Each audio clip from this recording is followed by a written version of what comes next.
I also suffer from depression and anxiety.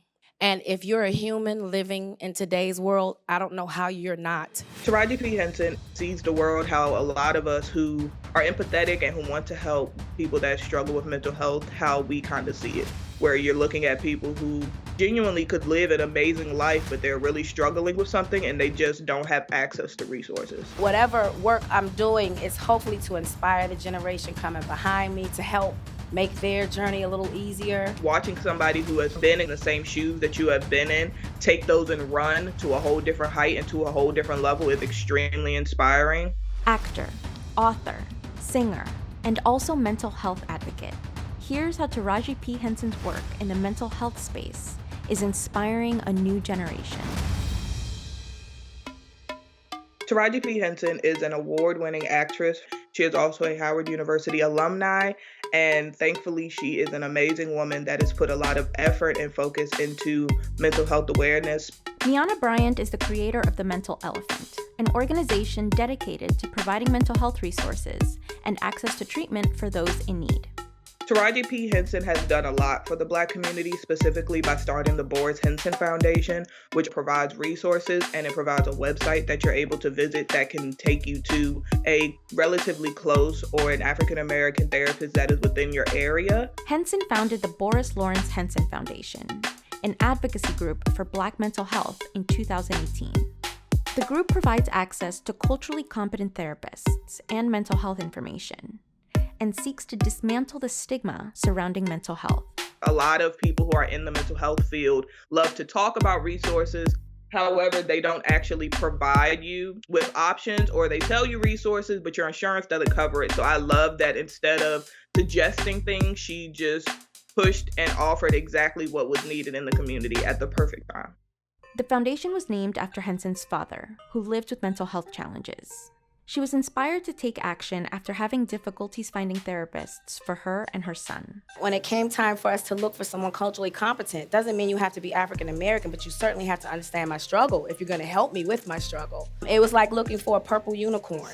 We started researching and the stats were so low and it was alarming, and I just felt like I had to do something because people are suffering and they don't have to. Henson believes that many Black Americans face stigmas at home surrounding mental health, and that is a barrier to receiving help. Why are we not talking about this?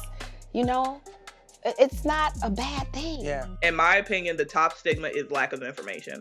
And not even just in the Black community, in general, a lot of people have fear due to the unknown. Even though there are a lot of situations where fear can be combated with information. We in the African American community, we don't deal with mental health issues. We don't even talk about it. We've been taught to pray our problems away. We're constantly taught to pray about it or give it to God and let it go, even though it definitely says in the Bible, faith without work is dead. And God created and gave licensed therapists the knowledge to be able to help others. Bryant says the distrust Black Americans have for the healthcare system can also be a barrier to receiving help.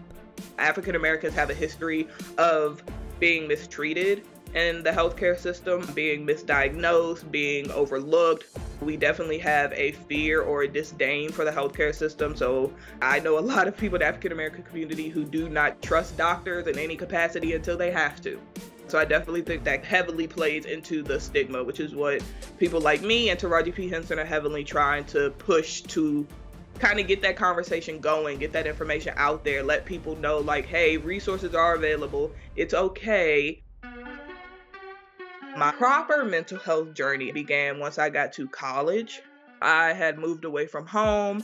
I had just gone through a really bad breakup.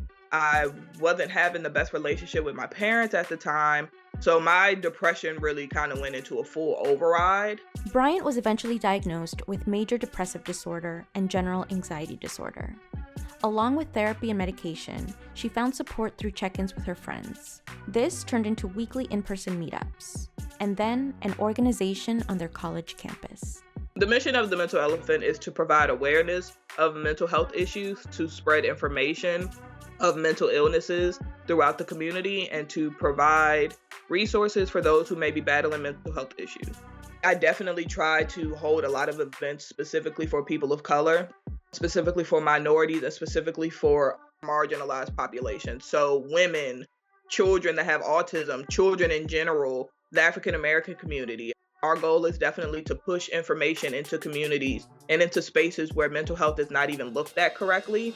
We're so quick to talk about our other illnesses. Why can't we include our mental? A lot of people forget that the mind is one of the hardest working, if not the hardest working organ in your body, probably second to your heart.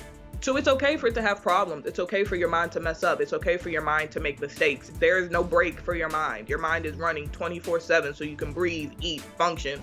So it's okay for it to not work properly 100% of the time.